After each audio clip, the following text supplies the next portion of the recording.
Praise the lord. ఈరోజు దేవుని వాగ్దానం ద్వితీయోపదేశకాండ గ్రంథం 28వ అధ్యాయం 3వ వచనం.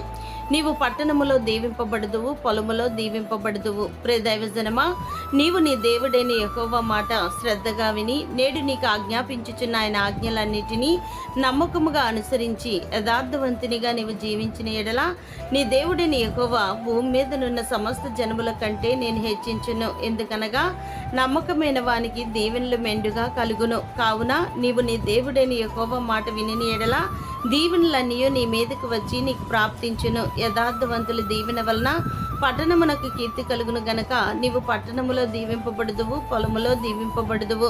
యెహోవా చేత మీరు దీవెన నొందిన వారు నీ దేవుడు పైనుండి మెంటి దేవుళ్ళతో నేను దీవించును అనగా ఆకాశపు వాకిండ్లను విప్పి పట్టజాలనంత విస్తారముగా దీవెనలు కుమ్మరించును. దేవుడు మిమ్మును దీవించునుగాక. ఆమెన్.